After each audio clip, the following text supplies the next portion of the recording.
Oke, sudah jam 10.31. Kita mulai aja kakak-kakak semua ya.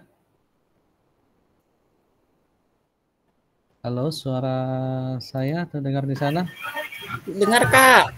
Dengar, Kak. Oke. Dengar, Kak.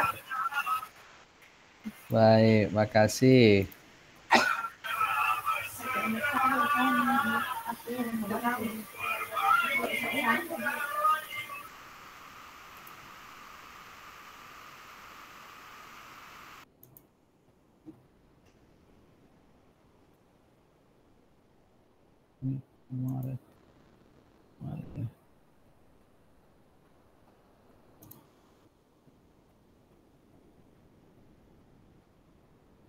Bentar ya, poin udah muncul. Oke. Cermin tampak batas dengan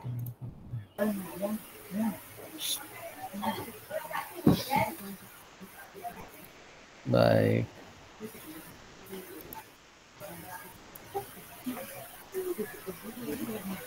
Oke, assalamualaikum warahmatullahi wabarakatuh. Waalaikumsalam warahmatullahi wabarakatuh.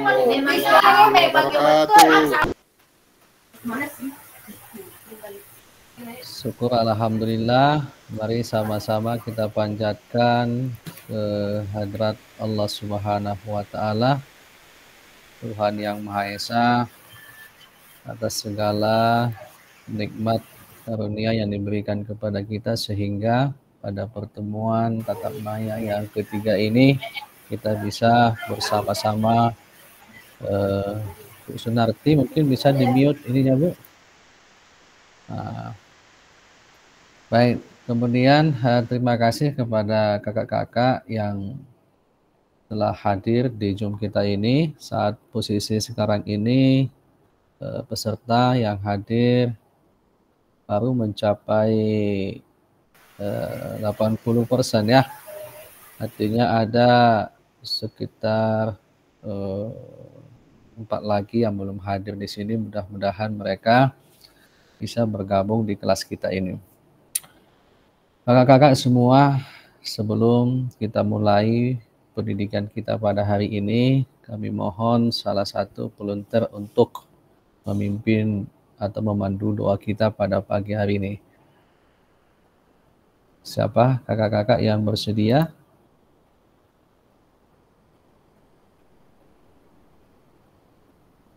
Silakan.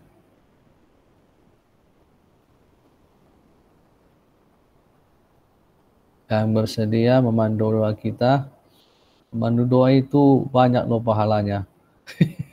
Namanya memandu doa ya kan. Silakan Kak. Baik, Assalamualaikum warahmatullahi wabarakatuh.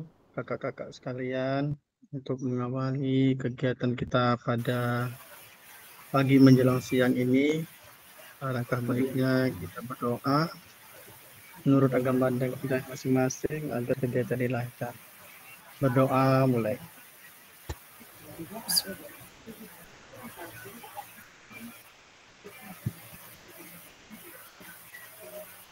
Doa selesai. Assalamualaikum warahmatullahi wabarakatuh. Waalaikumsalam warahmatullahi wabarakatuh. Makasih Kak Ardi. Mudah-mudahan doa-doa kita tadi dikabulkan oleh Allah Subhanahu wa taala, Tuhan Yang Maha Esa. Baik, kakak-kakak semua, hari ini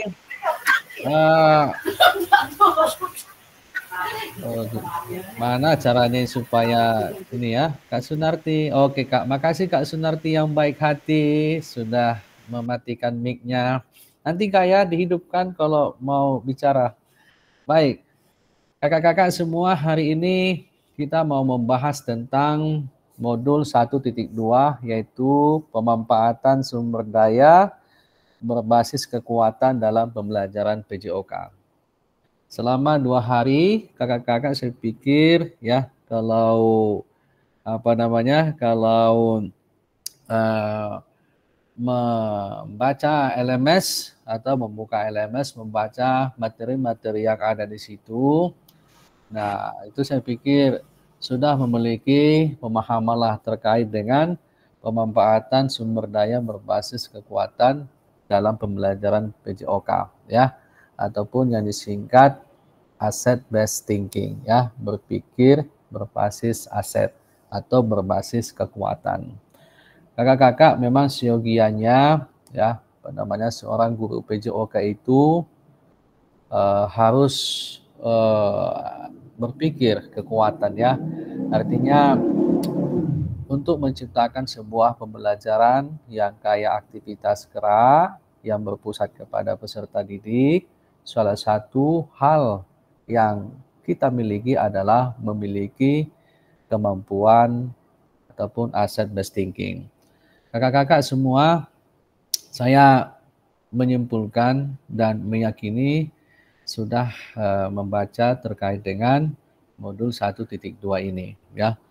Kemarin hari Minggu, ini hari apa? Senin ya? Hari Selasa, hari Senin saya pikir. Namun, kalaupun di antara kakak-kakak belum sempat membaca, hari ini saya pikir salah satu momentum bagi kita untuk memperdalam tentang materi ini. Kenapa harus kita mendalami materi sebelumnya? Kakak-kakak tentu berkaitan dengan apa yang akan kita lakukan pada hari ini. Hari ini kita menuangkan ataupun mengeluarkan semua hasil analisis kita terkait dengan materi ataupun modul 1.2 ini. Baik, kakak-kakak semua, ini yang menjadi yang menjadi tujuan pembelajaran kita pada hari ini.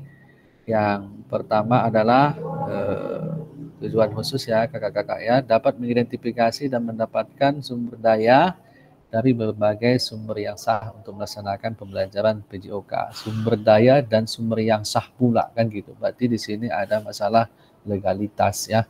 Kemudian kakak-kakak nanti dapat menggunakan sumber daya secara efektif kan begitu.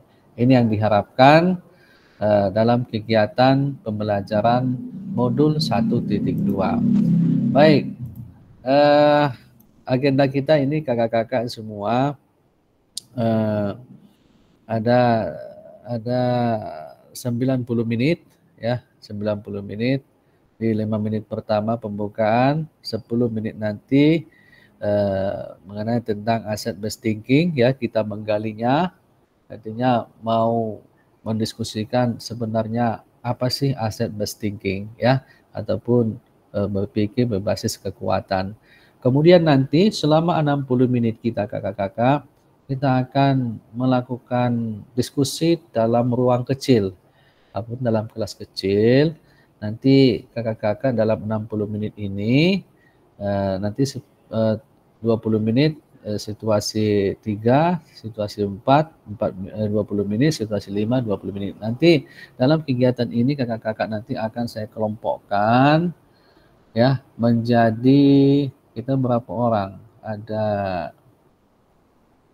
18 ya, 18 atau 19. Nah, itu nanti akan kita bagi kalau 3 kali 6, 18, 6 kelompok. Kalau 3 kelompok, 4 kelompok, 4 kali 4, 16.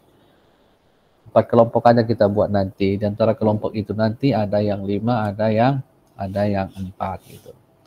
Oke, kakak-kakak, 60 menit ini akan melaksanakan diskusi ruang kecil. Nanti setelah diskusi nanti, kakak-kakak akan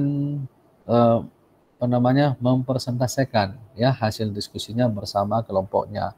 Untuk itu kakak-kakak dalam hal diskusi ini sebelum dimulai, kakak-kakak nanti harus paham apa yang harus dilakukan. Nanti ada 3 pertanyaan ya, 3 pertanyaan inilah nanti akan kakak-kakak diskusikan berdasarkan studi kasus yang ada kan begitu.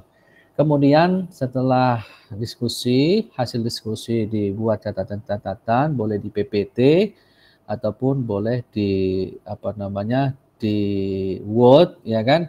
Namun harapannya boleh di PPT. Nanti setelah itu nanti salah satu dari peserta ya, salah satu dari kelompok ataupun satu peserta dari satu kelompok itu akan mempresentasikan. Nah, setelah selesai presentasi, kakak-kakak nanti boleh menanggapi ataupun menambahi hal-hal yang mungkin yang terjadi kesalahan persepsi atau miskonsepsi atau menguatkan begitu. Begitu juga nanti dalam situasi ataupun studi kasus 4, studi kasus 5. Jadi apa yang diharapkan dari kegiatan diskusi ini kakak-kakak, artinya kita tahu nanti bagaimana pemanfaatan aset, bagaimana menerapkan pendekatan ABT, ya kan? Kemudian bagaimana memanfaatkan secara aset maksimal. Kemudian 10 menit nanti kita akan menganalisis ya bagaimana aset-aset yang ada di sekolah Bapak Ibu. Kemudian nanti penutup. Inilah kakak-kakak semua yang menjadi agenda kita 90 menit atau 2 JP ke depan. Baik kakak-kakak, yang pertama ada sebuah pertanyaan apa ya? Apa? Jadi apa? Nah, nih kakak-kakak. Ya, apa pandangan kakak-kakak terhadap pendekatan ABT? Ya, kakak-kakak boleh menuliskan di ruang chat terkait dengan apa pandangan kakak-kakak terhadap pendekatan ABT. Satu kata saja, ya. Tuliskan kakak-kakak di kolom chat. Baik, Kak Musin, makasih Kak Musin. Ya, ABT itu adalah kolaborasi. Silakan yang lain. Kalau sudah membaca sebelumnya materi-materi yang ada, saya pikir akan bisa aset, Kak Desi, aset. Aset tanah, aset kebun sawit, aset. Baik, silakan yang lain kakak-kakak. Kak Arti sumber daya, ya. Kak Resan kreativitas. Silakan kakak-kakak yang lain.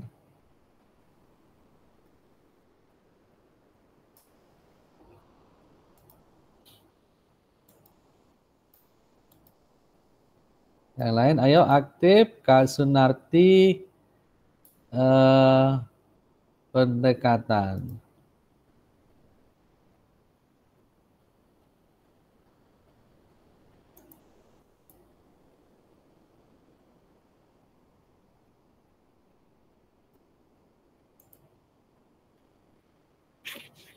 Kak Iin pengembangan, Kak Edi kolaborasi.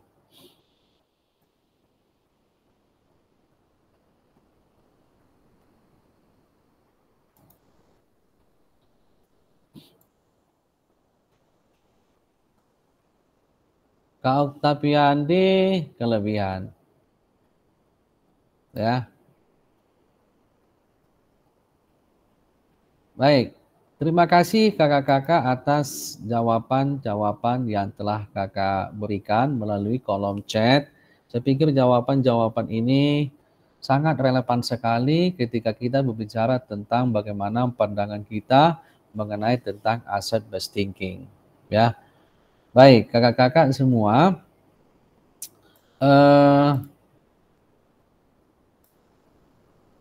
Asset based thinking. Boleh kakak-kakak menyampaikan apa sih asset based thinking itu atau ABT? Silakan kakak-kakak.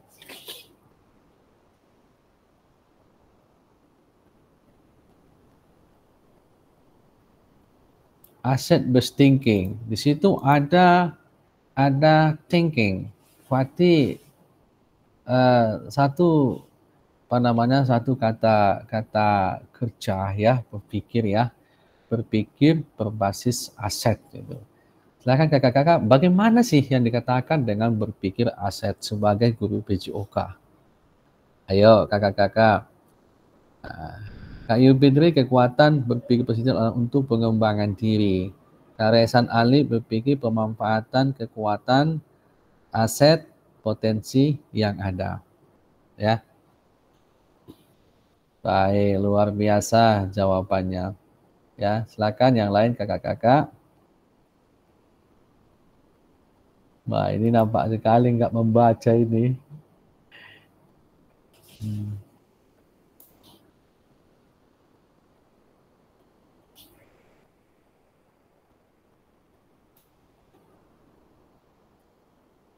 Ayo kakak-kakak tuangkan jawabannya.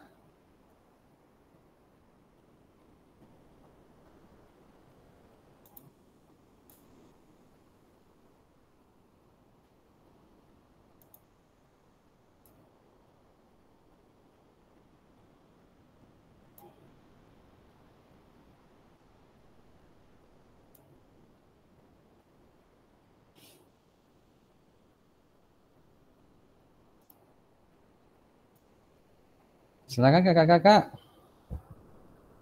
Baik, Kak Sunarti, pendekatan yang lebih fokus pada apa yang kita miliki dari apa yang kita miliki. Dari apa yang tidak kita miliki. Baik. Saya pikir kakak-kakak kalau sudah mengerjakan essay ataupun lembar tugas yang ada di kolom 1 di modul 1.2, saya pikir bisa menjawabnya. Baik kakak-kakak, asset based thinking itu adalah cara berpikir positif ya kak ya, berpikir positif, berpikir bagaimana supaya berorientasi kepada pengembangan diri, ya kan, terus untuk mengenali berbagai kekuatan, ya, berbagai kekuatan, berbagai inspirasi, berbagai potensi positif, dan aspek positif dalam hidup pendekatan ini disebut dengan asset based thinking. Jadi asset based thinking itu kakak-kakak tidak berpikir tentang kelemahan, tidak berpikir tentang kekurangan. Itulah seorang guru PJOK harus memiliki kemampuan asset based thinking ini ya, berpikir secara kekuatan ya, berbasis kekuatan. Oke, sebentar ya, ada yang mic-nya Kak Nirwa ini. Oke. Nah, jadi sekali lagi kakak-kakak, asset based thinking ini adalah salah satu kemampuan yang harus dimiliki oleh seorang guru PJOK ketika dia ingin mengembangkan pembelajaran PJOK yang berpusat kepada peserta didik. Selama ini kan tidak, ya. Kalau kita lihat fakta di lapangan, ya kan, guru PJOK itu nggak ada lapangan, sehingga karena tidak ada lapangan, tidak jadi dilaksanakan pembelajaran gerak, baik itu permainan maupun kebugaran. Wah, tidak ada bola. Wah, tidak ada persetujuan dari kepala sekolah. Tidak ada dukungan dari siswa. Karena siswa itu berpikir secara praktis apa yang ada dan juga saya tidak mampu kan begitu. Nah, ini adalah berpikir ya berbasis kelemahan. Nah, sekarang kakak-kakak mulai dari sekarang harus membangun diri berpikir berbasis aset gitu, berbasis kekuatan. Nah, kalau dibaca di dalam modul 1.2 ini kakak-kakak sangat luar biasa ya. Sebenarnya di antara kita sudah sering melakukan cara-cara seperti ini. Kita pertama mengidentifikasi aset dulu sebelum kita merancang pembelajaran. Kan begitu.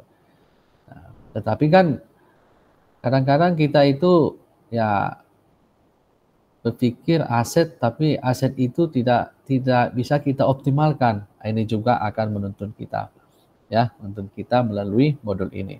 Baik kakak-kakak semua, apa keistimewaan asset based thinking ini? Ayo kakak-kakak, apa keistimewaan dari asset based thinking ini? Silakan kakak-kakak, ada yang bisa?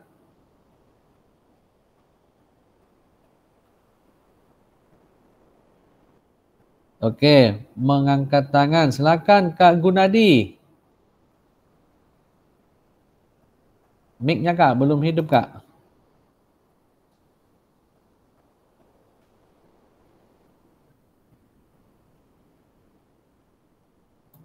Ya Kak Gunadi. Dengar suara saya? Sudah. Keistimewaannya adalah kita bisa melaksanakan pembelajaran dengan sesuatu yang ada di sekitar kita. Walaupun terkadang sesuatu itu tidak lengkap dalam materi yang akan kita sampaikan. Kondisional lah intinya. Terima kasih.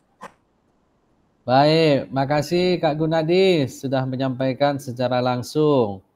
Kemudian Kak Desi Kak Desi membantu kita untuk merasa lebih percaya diri ya dan efektif. Ada Kak Nirwa melakukan pendekatan dengan perhatian terhadap modul belajar yang kreatif dalam pembelajaran. Membantu meningkatkan semangat dan motivasi individu dan kelompok karena mereka merasa dihargai. Luar biasa jawaban kakak-kakak semua ya. Yang intinya adalah ketika bicara tentang keistimewaan berarti bicara tentang apa kelebihan daripada ABT ini ya. Saya singkat ABT ya, Asset Based Thinking ini. Apa kelebihannya? Inilah yang kakak-kakak sampaikan ya. Tetapi sebagai penguatan mungkin ya kan Asset Based Thinking ini keistimewaannya adalah akan tercipta, akan terencana tercipta pembelajaran yang efisien dan efektif. Sehingga tujuan daripada pendidikan jasmani yaitu pendidikan sepanjang hayat ya akan lebih efisien dan efektif dalam mencapai hal tersebut.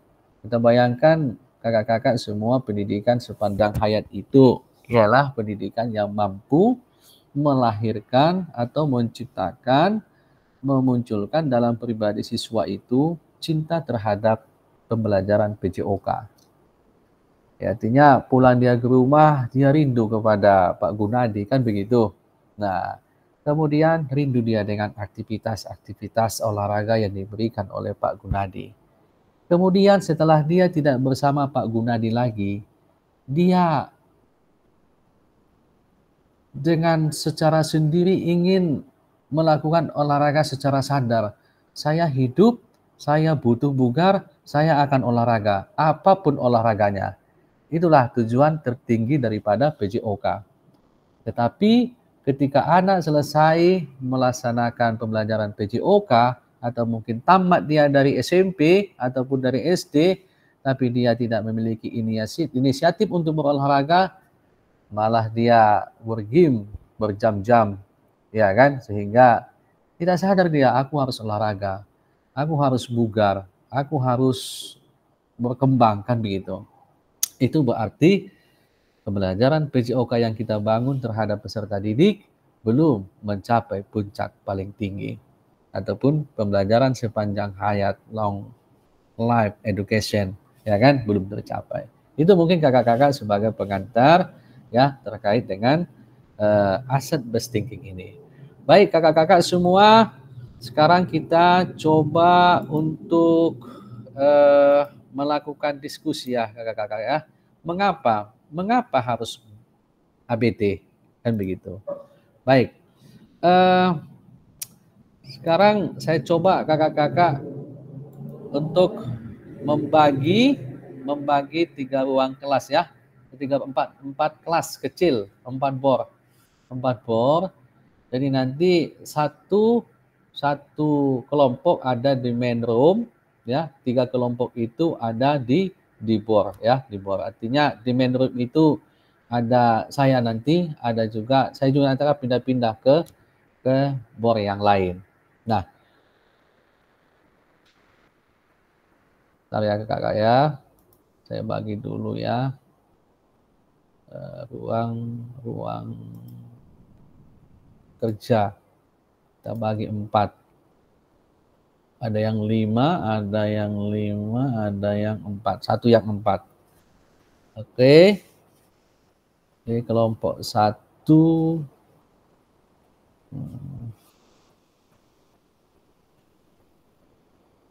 Oke, sebelum kakak-kakak masuk ke ruang kecil atau kompor masing-masing, coba kakak-kakak yang didiskusikan adalah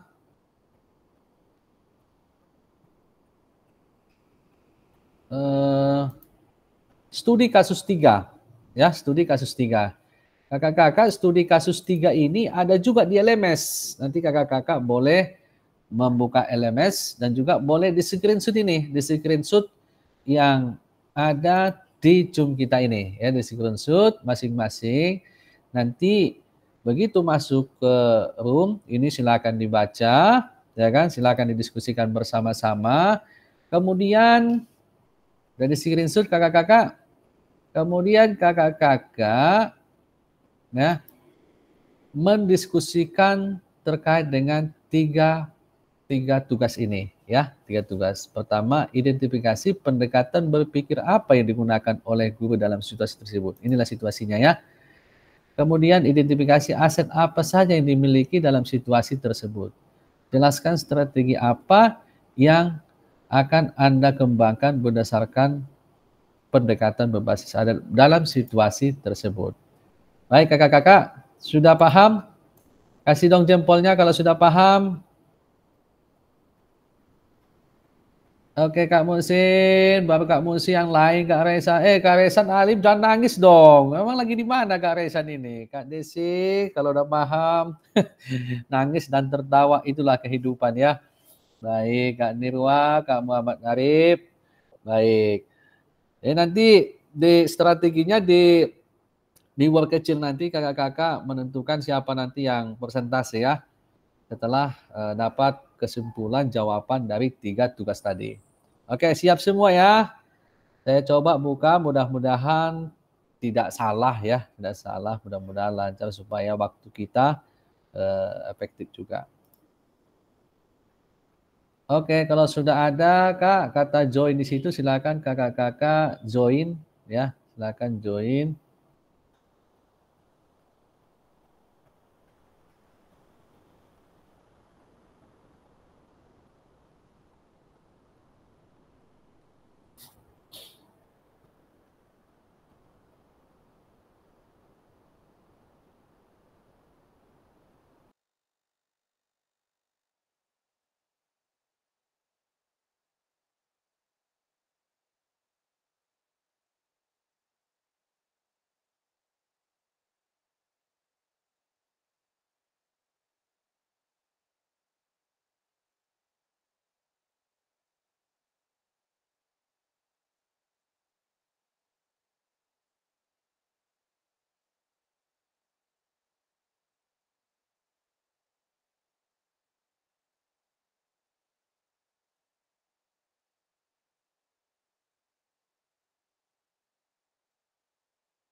Idul Fitrinya mana nih?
Ini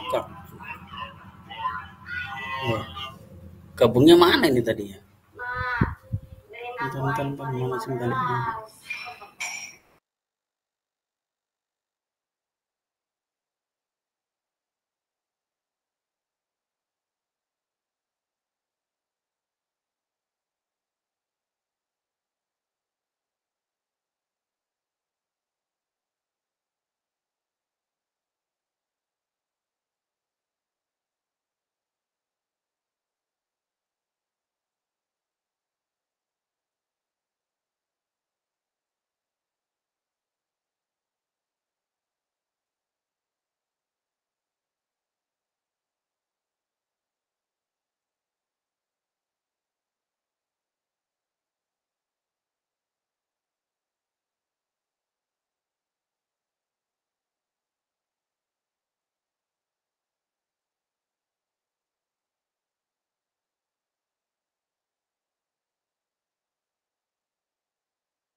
Kak Mujid, di kelompok berapa Kak Mujid?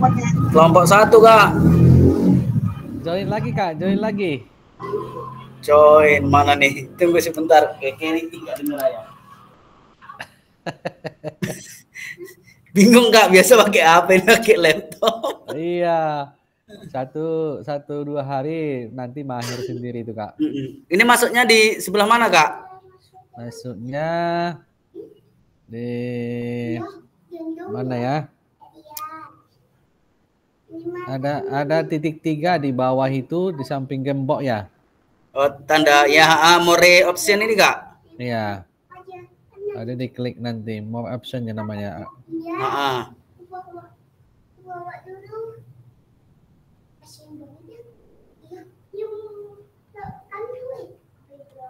Ada? Ada Kak. Ada, terus kemudian mana Kak? Mana dia?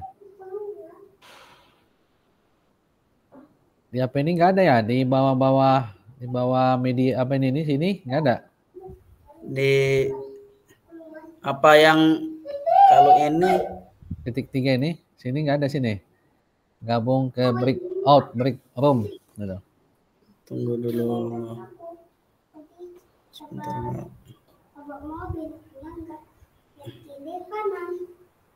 So ini di chatting. Tunggu.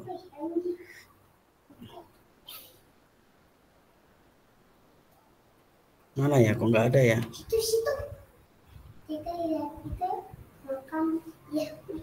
Full screen open laptop.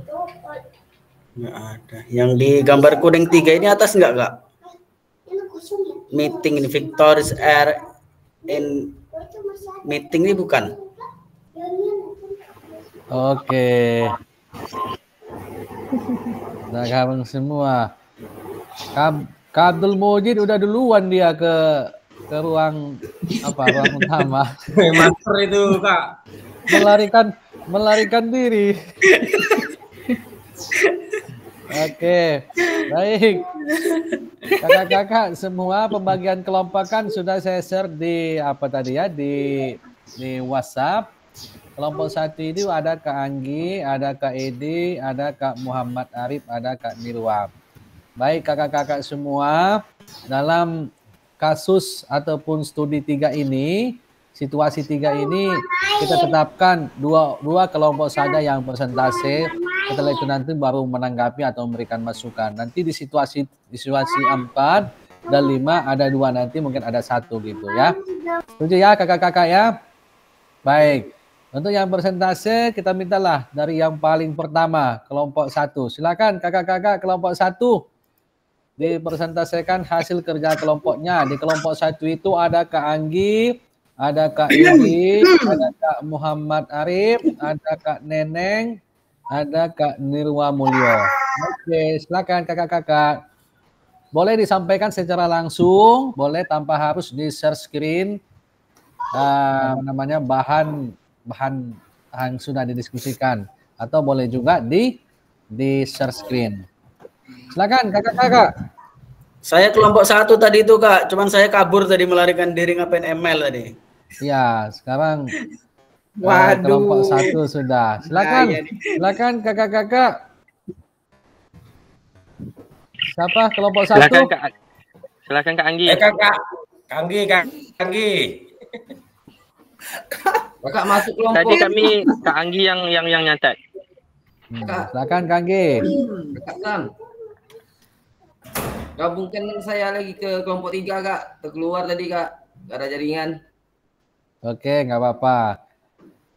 Kak Supriyadi di kelompok berapa?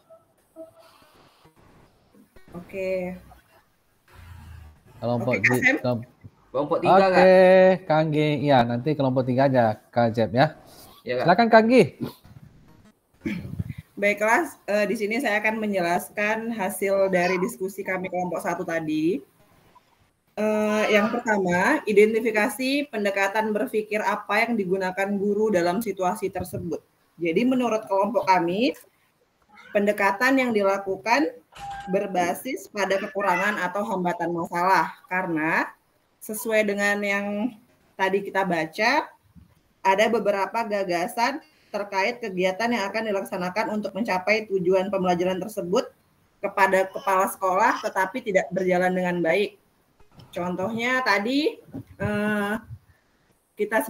Pak guru olahraganya meminta lapangan kepada perkebunan kopi supaya anak-anak bisa melakukan kegiatan sekolah berjalan dengan baik, rutin, tetapi kepala sekolah tidak mengabulkan sehingga prosesnya terjadi beberapa hambatan, tidak berjalan dengan mulus dan baik. Itu saja. Baik, makasih Kak Anggi dan tim kelompok 1. Langsung aja kita ke kelompok 2 ya. Nanti sekaligus untuk menanggapi aja kelompok 3, 4, sama 5. Silakan kakak-kakak yang di kelompok 2. Makasih untuk kelompok 1. Kelompok 2 ini Kak Anton, Kak Sunarti, Kak Gunadi, Kak Ardi, dan Kak Iin. Silakan. Oke, Assalamualaikum orang-orang hebat semua. Makasih. Waalaikumsalam warahmatullahi wabarakatuh. Selamat siang semuanya. Selamat siang. Kami dari kelompok 2, dari hasil apa yang sudah kami diskusikan tadi, dalam hal ini hasil yang sudah kami sepakati akan disampaikan oleh Kak Ardi Cloud. Kepada Kak Ardi dipersilakan. Oke, baik. Assalamualaikum warahmatullahi wabarakatuh. Waalaikumsalam. Sebelum menyampaikan hasil diskusinya, ini studi kasus kami. Saya bacakan sedikit.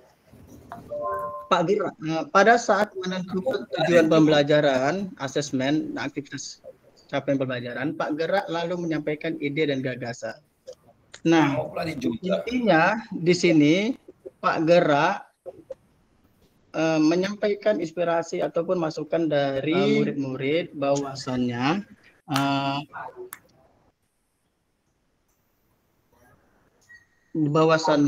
ada area perkebunan kopi yang sangat luas di dekat sekolah yang bisa dijadikan sebagai ruang belajar di luar sekolah, di luar gedung sekolah, seperti bisa dipakai untuk jalan kaki, lari, dan kegiatan lainnya. Nah, lalu Gerak menyampaikan kepada kepala sekolah, apakah itu bisa dibicarakan kepada pemilik kebun sebagai dijadikan sarana. Tolong mic-nya, Pak. Iya ya. Bobol kayak gini ya. Kak Nirwa, mulia loh.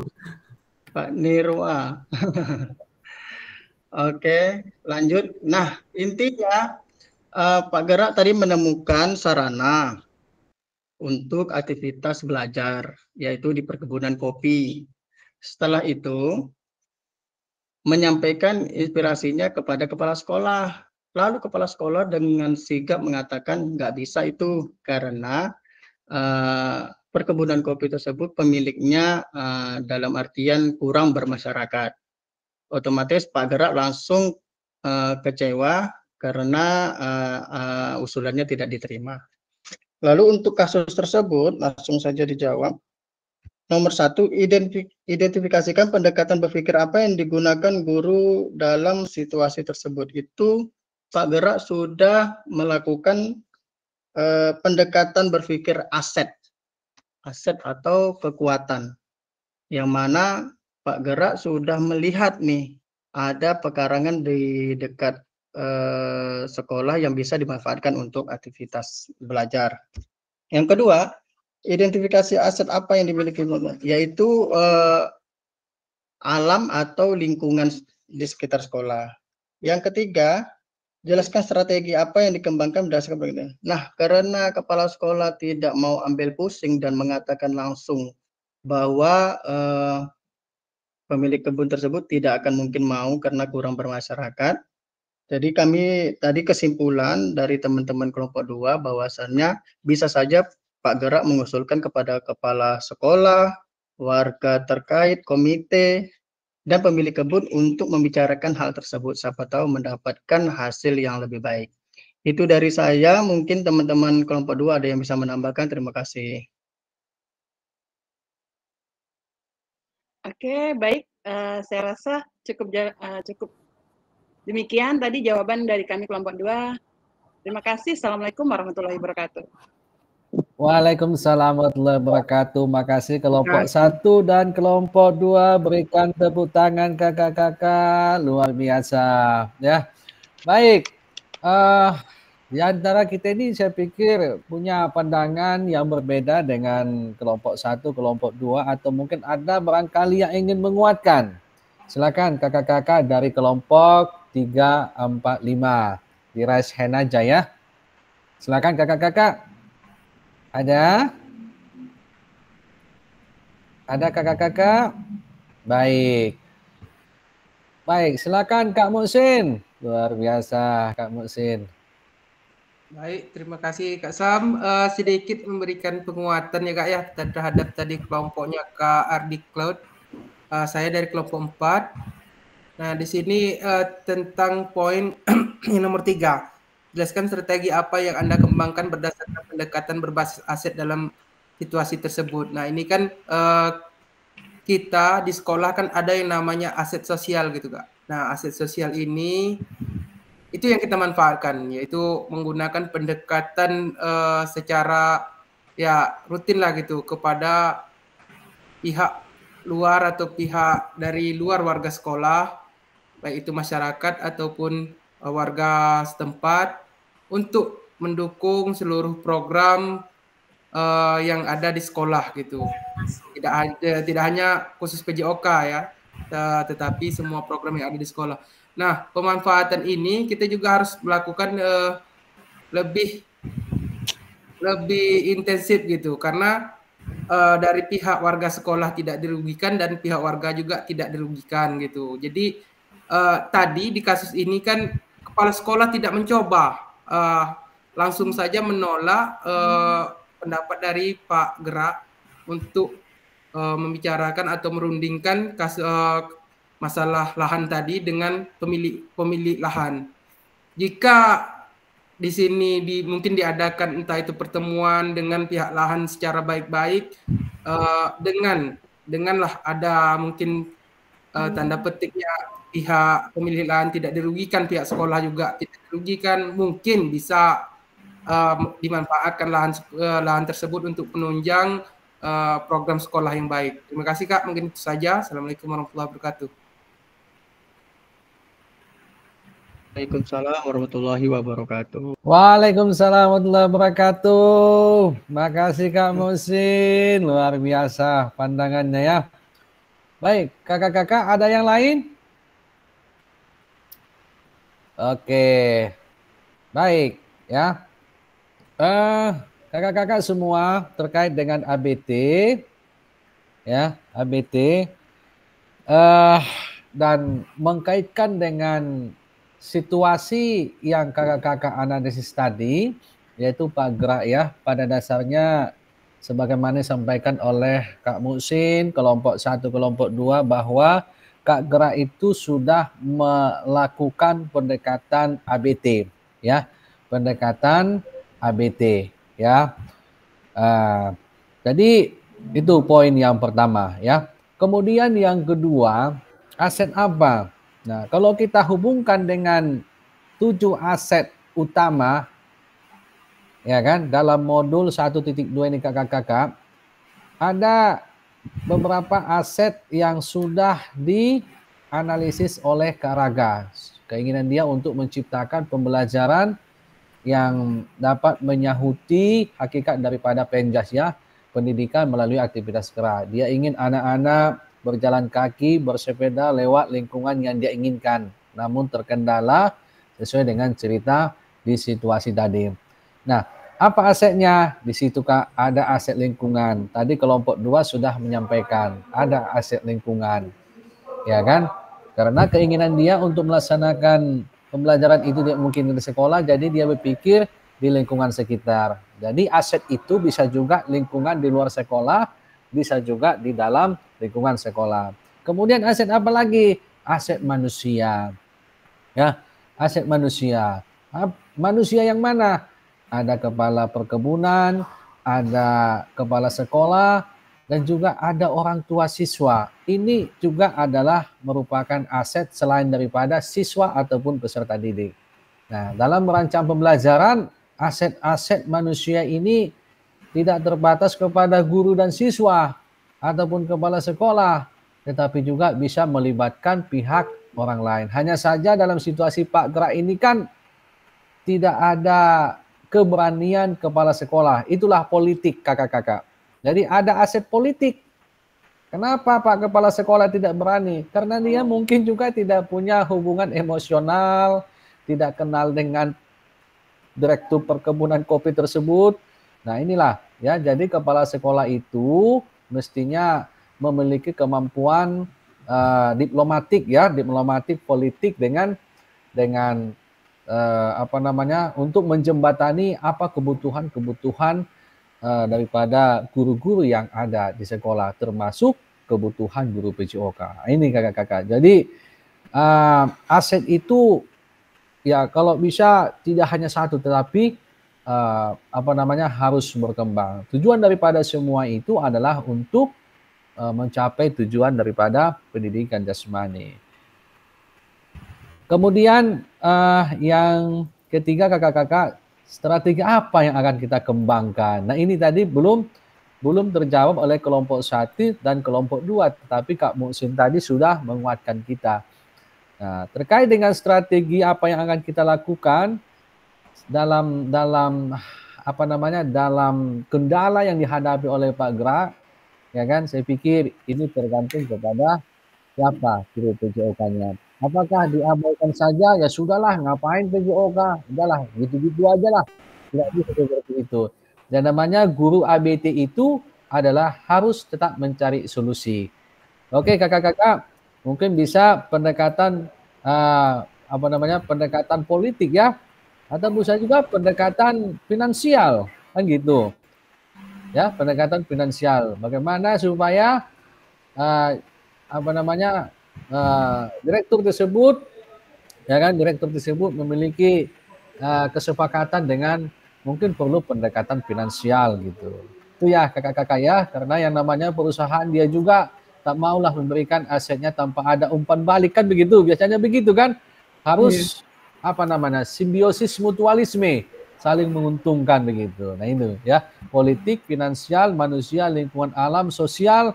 Nah bisa juga kita memanfaatkan relasi kepala sekolah atau relasi guru PJOK-nya, mungkin ada LSM, ada partai, ya kan, ada tokoh-tokoh masyarakat yang lain yang bisa mempengaruhinya begitu. Saya pikir udah paham lagi kita itu ya, kakak-kakak semua kan pemain-pemain semua di sini kan. Nah, baik kakak-kakak, ini yang menjadi kata kunci daripada situasi yang kita analisis tadi. Baik kakak-kakak, kita lanjut ke situasi yang ke berapa ini? Yang kelima, studi kasus 5 ya. Baik, sebentar saya stop dulu Kak ya. Hentikan presentasi.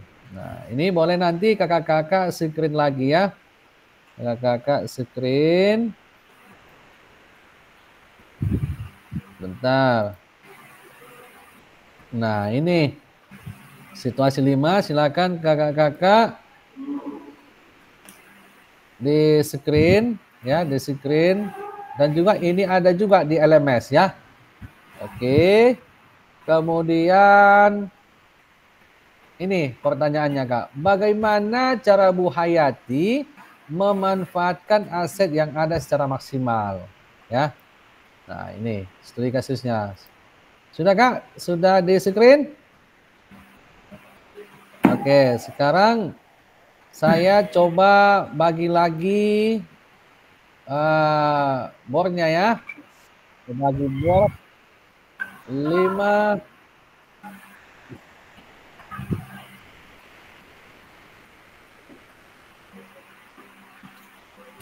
Empat board. Oke.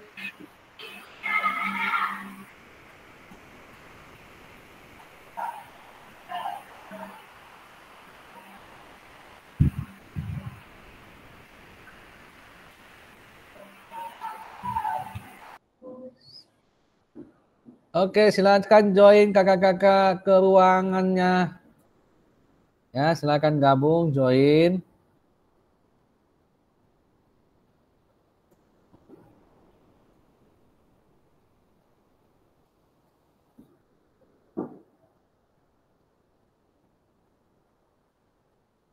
Ada di situ Kak Abdul Mujid.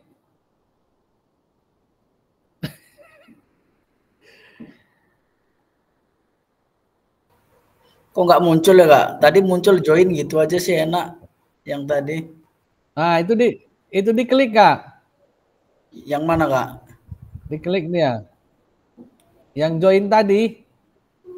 Tunggu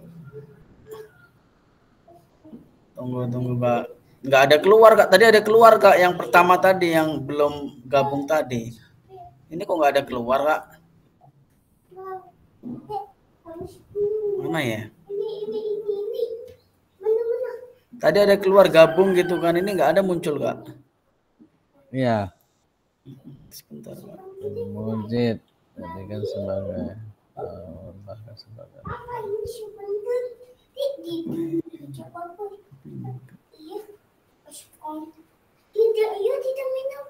Mana kakak supaya pindah ini ya?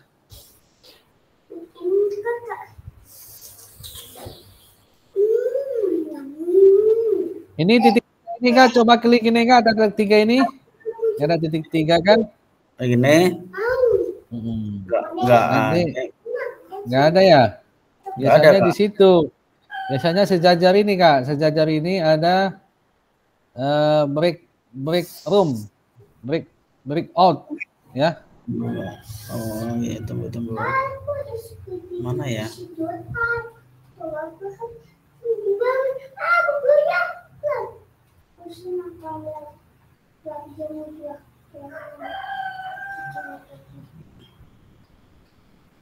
More option, remove. Oh, nggak ada ya? Ayah, tangan kakak kok merah. Tunggu sayang. Mana sih? Break room ini Kak, break room R session ini Kak. Break room session, bukan Kak? Iya, boleh. Coba klik.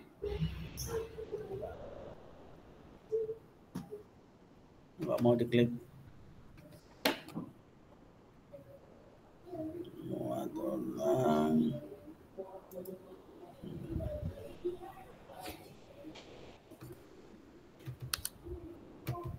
Nggak mau juga diklik Kak. Ini pas di atas apa Kakak ini?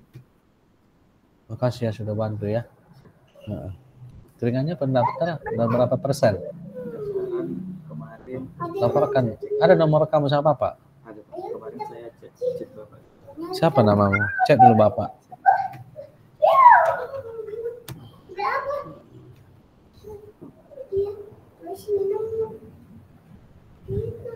Abang tadi nelpon ya? Iya.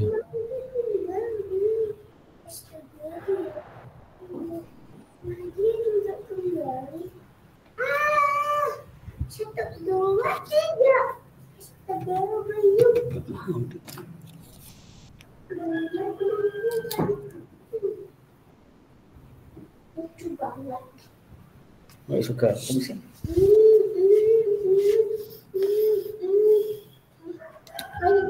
Siapa namanya? Mamat, nanti kirim kalau Bapak sama Bapak nanti ya. Untuk apa laporan proyek anak-anak itu. Ada lagi? Ada chat Bapak nanti ya. Iya.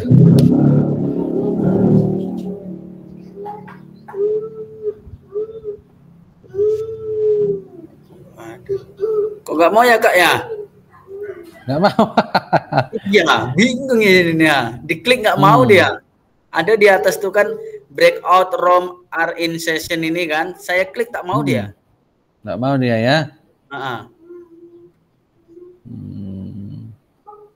Tunggu, dia munculnya di sini.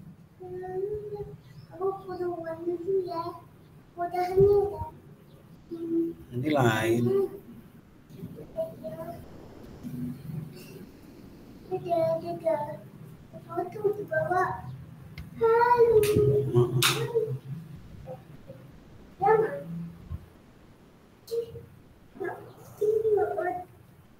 Tadi yang pertama ketika kakak klik join langsung ikut dia. Ada keluar yang kakak kirim tadi. Ini nggak ada. Nggak mau sih.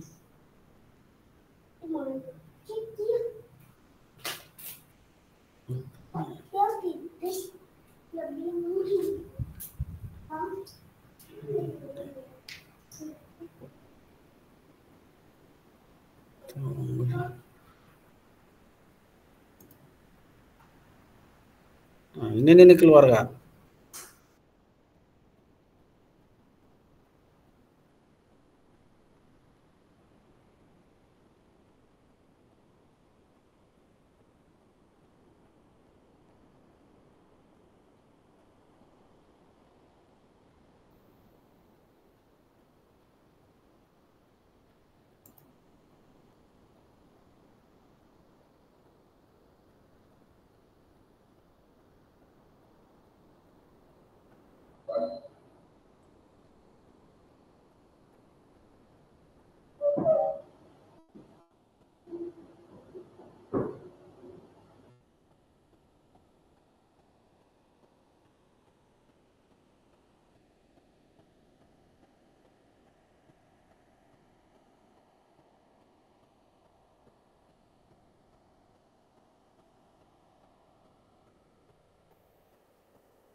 Oke.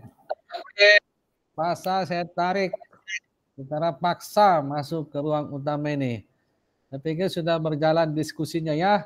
Kesepakatan tadi ini di studi kasus 5 ini yang akan menyampaikan paparan adalah kelompok 3. Jadi menjawab terkait dengan bagaimana cara Bu Hayati memanfaatkan aset yang ada secara maksimal.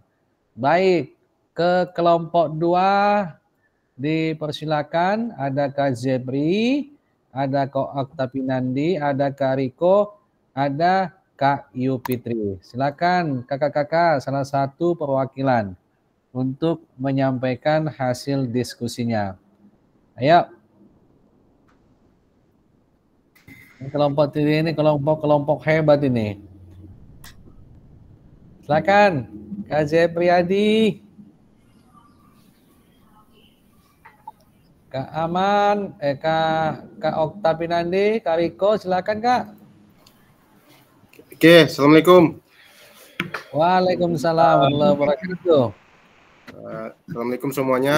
Kami dari kelompok 3 akan mencoba menguraikan pertanyaan bagaimana cara Bu Hayati memanfaatkan aset secara maksimal.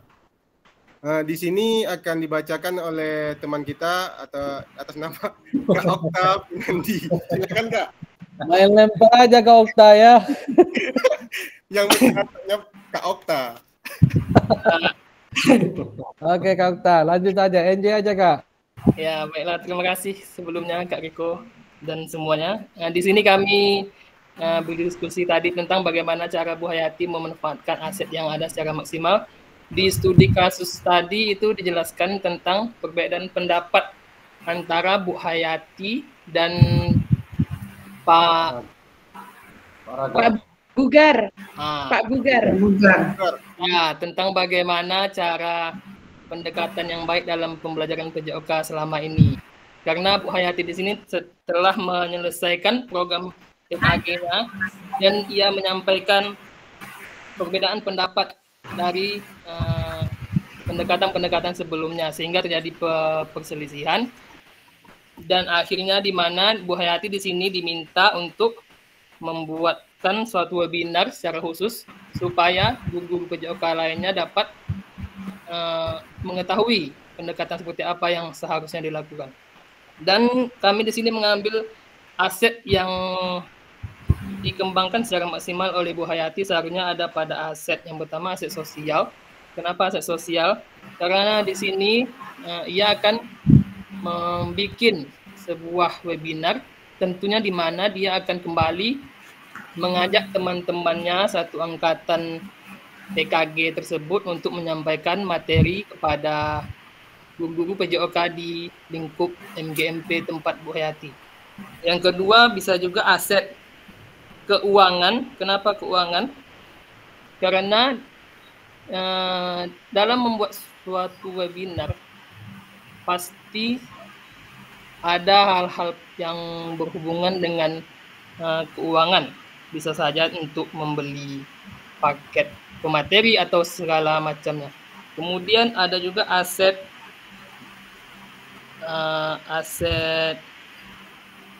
manusia yang harus dikembangkan. Di sini aset manusia itu berhubungan dengan Bu Hayati sendiri.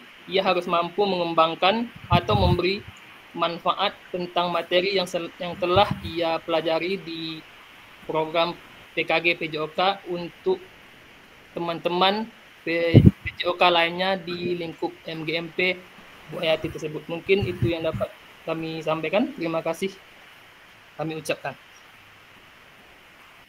Makasih Kak Oktapinandi yang mewakili kelompok 3. Baik, kakak-kakak semua, ada yang mau disampaikan? Silakan kakak-kakak raise hand. Tadi Kak Oktapinandi atau kelompok 3 menyampaikan salah satu asetnya adalah aset sosial, ya. Nah, yang lain ada lagi kakak-kakak selain aset sosial? Ada yang mau disampaikan? Silakan.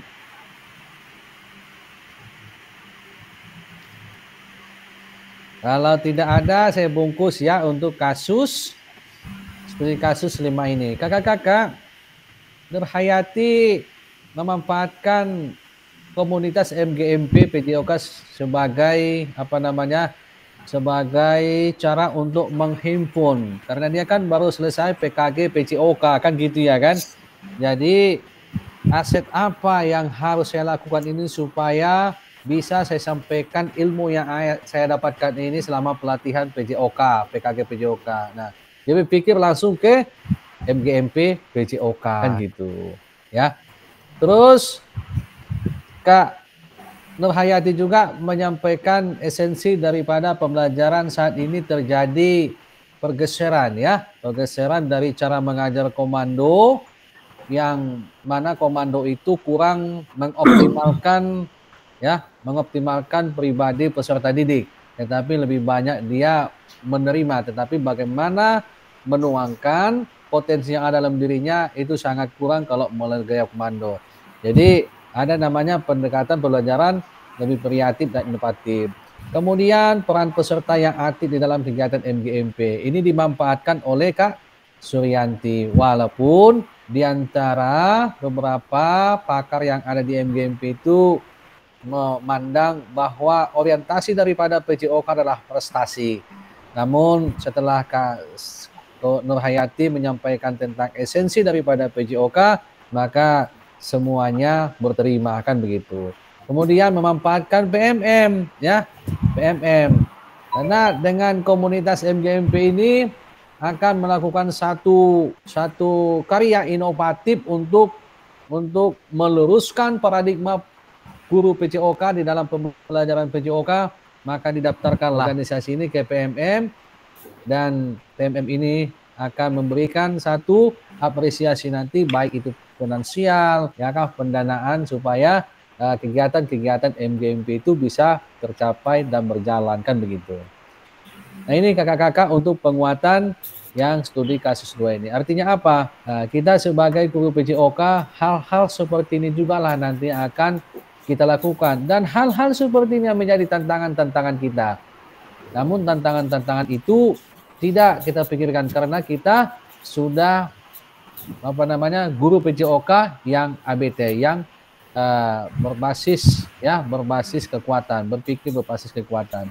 Oke kakak-kakak, kita bungkus ya untuk studi kasus 5. Baik, kita lanjut kakak-kakak yang terakhir ya, walaupun sudah pas waktunya ini, namun tadi kita mulainya agak lama karena teman-teman masuk ya, masuknya sebagian ya, agak terlambat. Baik, kita masuk ke kasus 4 Kak. Ini sekitar 5 menit ya, dibaca terus didiskusikan. Yang presentasi nanti adalah kelompok 4 ya, kelompok 4. Baik, ini studi kasus 4. Silakan kakak-kakak di screen ya. Saya akan membagi roomnya lagi ya, membagi room, ruang kerja 4. Oke, silakan kakak-kakak join.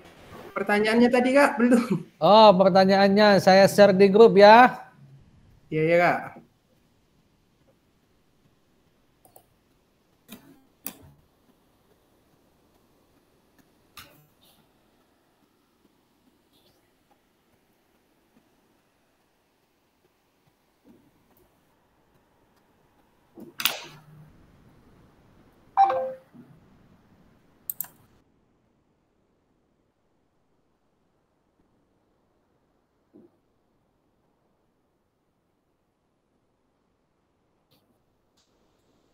Gimana Kak Gunadi? Ada hambatan Kak Gunadi untuk join ke grupnya? Kak Raisan, silakan join. Weh.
Oke.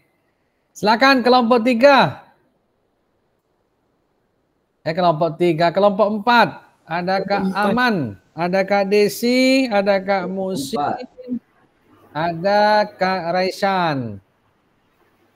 Salah satu perwakilan siapa? Silakan kakak-kakak yang ada di kelompok 4. Baik, izin Kak Sam, kami dari kelompok 4. Untuk kasus situasi 4 itu pertanyaannya, apa saja aset yang dimiliki SMA Jiwaraga dan yang sudah dimanfaatkan? Kami fokus ke pertanyaan karena di kasus tersebut aset yang dimiliki di SMA Jiwaraga itu dan sarananya terutama di kota besar sangat memadai, karena pendanaan dan dari orang tua dan donatur sangat mendukung sehingga semua kegiatan dapat diselenggarakan di sekolah.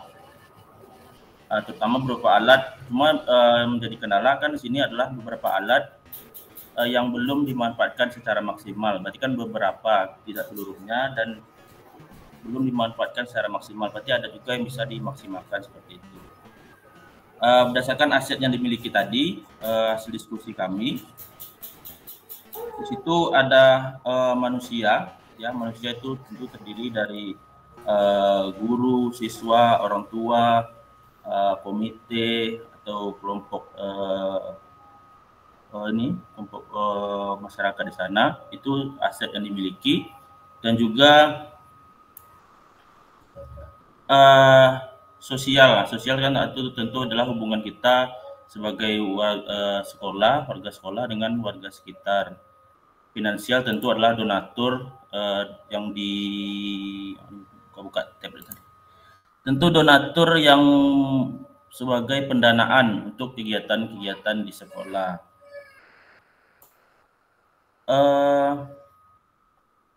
Untuk fasilitas dan aset dimiliki itu yang sejauh ini yang bisa saya sampaikan, tentu yang digunakan adalah fasilitas olahraga, baik itu lapangan atletik terutama, atau peralatan-peralatan lainnya seperti bola basket, bola voli, dan sepak bola. Itu. Gedung sekolah, ruang kelas, yang juga aset-aset yang digunakan, rincian dari aset yang dimiliki oleh SMA Jiwaraga tadi. Dari aset-aset yang dimiliki tersebut mungkin sudah dimanfaatkanlah dari SMA tersebut, baik peralatan, tenaga pengajar, pelatih yang didukung dari orang tua dan komunitas. Penggunaan aset tersebut tentu meningkatkan kualitas pembelajaran yang diberikan selama pembelajaran olahraga kepada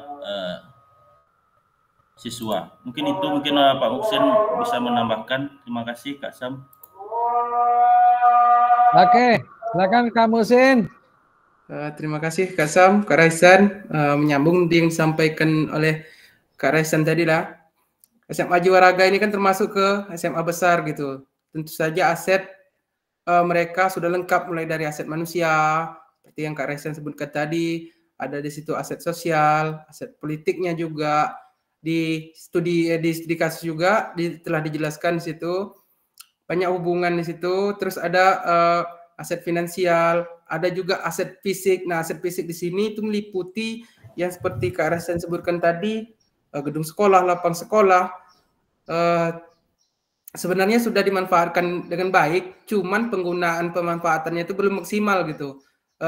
Di studi kasus dijelaskan bahwa mereka saling lempar permasalahan karena kondisi ruangan untuk peralatan PJOK itu tidak ada yang bertanggung jawab gitu, tidak ada yang satu orang yang bertanggung jawab secara pasti antara penjaga sekolah dengan yang lain, saling lempar tanggung jawab gitu, siapa yang sebenarnya memegang kunci ruangan tersebut. Nah, itulah yang menjadi kendala untuk pemanfaatan aset fisik ini untuk PJOK tidak maksimal gitu. Nah, selanjutnya kepala sekolah di situ melakukan rapat antara tadi komite sekolah, guru PJOK, terus ada kesiswaan, Nah, sekolah-sekolah ini menyampaikan untuk pemanfaatan aset lebih maksimal gitu. Mungkin di situ juga langsung menentukan siapa yang bertanggung jawab atas kunci ruangan alat olahraga tersebut. Terima kasih Kak Sam, Kak Rehsan, mungkin Kak Desi sama Kak Aman mau menambahkan, silakan. Pas Kak, udah mantap jawaban tuh. Kak Desi mau menambahkan. Mana tambah lagi Kak Rehan? Dah habis semuanya. Baik, terima kasih Aman. Baik, dari kelompok lain ada yang mau ditanggapi kakak-kakak yang lain? Kelompok 1, 2, 3.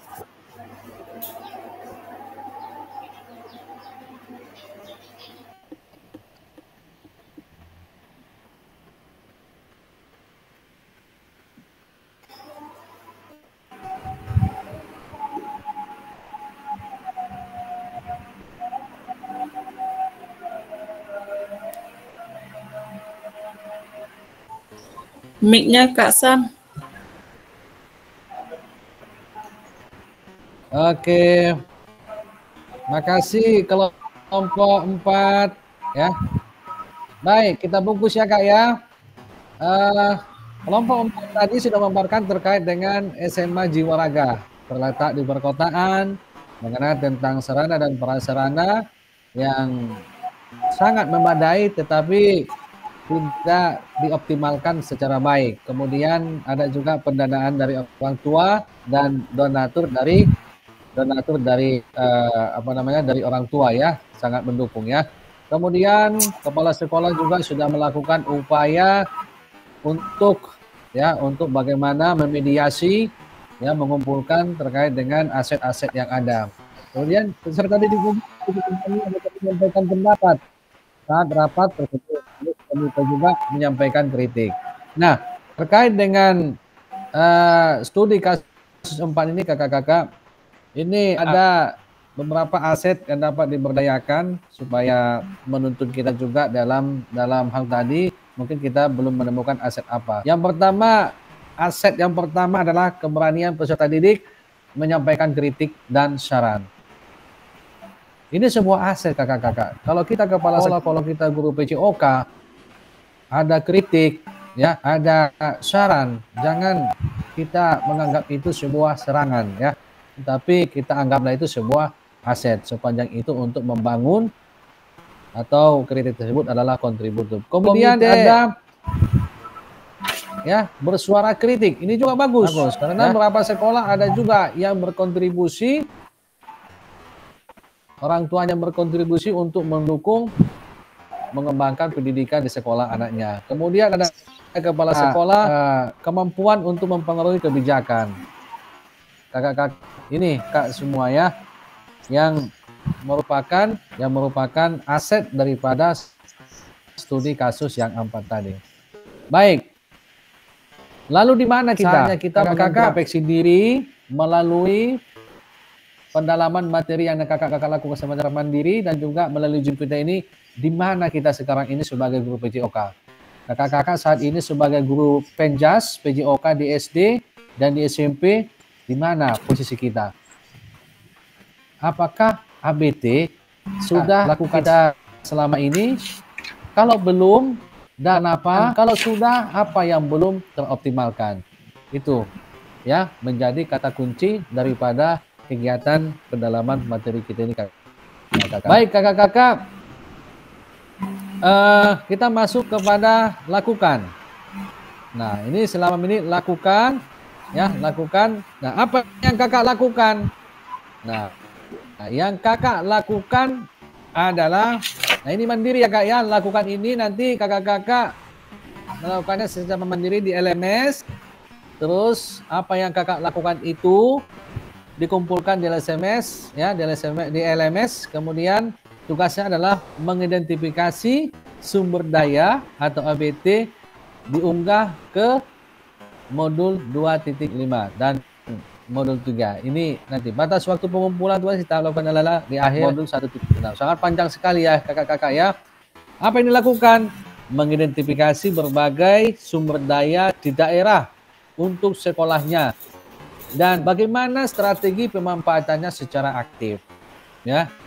Kemudian kakak-kakak memilih satu jenis sumber daya yang akan didiskusikan dari 7 sumber daya yang ada dan hasilnya dituangkan dalam tabel pemetaan yang telah disediakan di LMS. Ini tabel ini sudah ada Kak di LMS ya, tinggal kakak nanti mengerjakannya ya.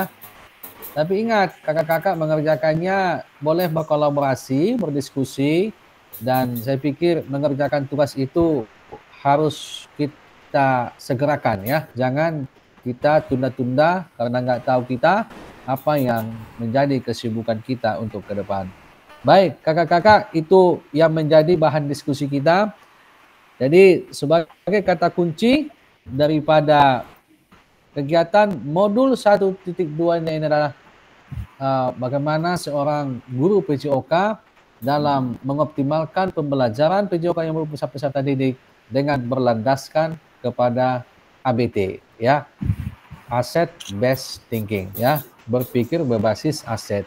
Nah, itu kakak-kakak yang dapat saya sampaikan, yang dapat kita diskusikan. Kalau ada hal yang perlu disampaikan atau yang mungkin perlu diklarifikasi, silakan diberikan waktu untuk resen. Kalau tidak ada dan sudah paham, silakan kakak-kakak berikan tanda jempol. Makasih Kak Musin. Ya, silakan kakak-kakak terus nanti setelah kegiatan Zoom ini berselancar di LMS ya. Kalau nggak salah besok kita apakah ada tatap maya besok? Saya belum tahu, belum melihat jadwal, tapi nanti akan kita informasikan di grup WA kita. Tanggal 6, Kak. Tanggal 6 ya? Iya, Kak. Oh, ini tanggal berapa ini Kak Sunarti? Tanggal 4, 5, 6. Berarti selang 1 hari ya? Iya. Baik. Makasih Kak Sunarti sudah diingatkan. Ya. Baik, kakak-kakak. Dengan berakhirnya kegiatan pembelajaran modul 1.2 ini, maka saya mintalah kepada salah satu saudara untuk memimpin doa kita. Kak Aman, bolehlah. Silakan Kak Aman untuk memandu doa kita. Oke, baiklah kakak-kakak, untuk mengakhiri pertemuan kita pada siang hari ini, sebaiknya kita berdoa menurut kepercayaan kita masing-masing, supaya pertemuan kita ini diberkahi oleh Tuhan Yang Maha Esa. Doa mulai.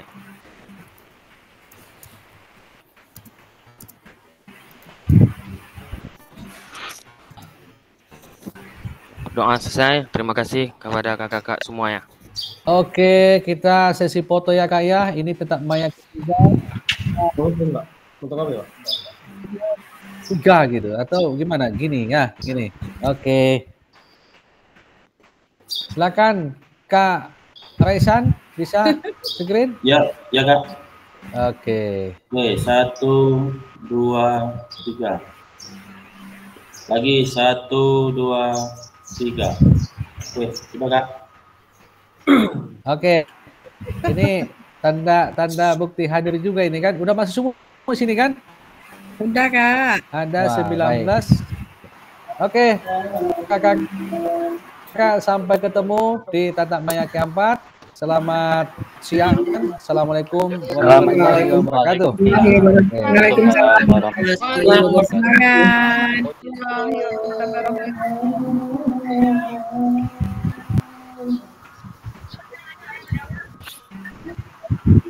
Selesai juga.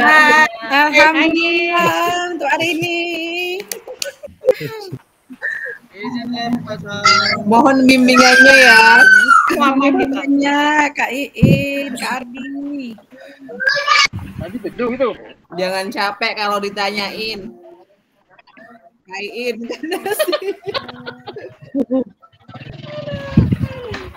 Udah yuk pulang lagi. Ya.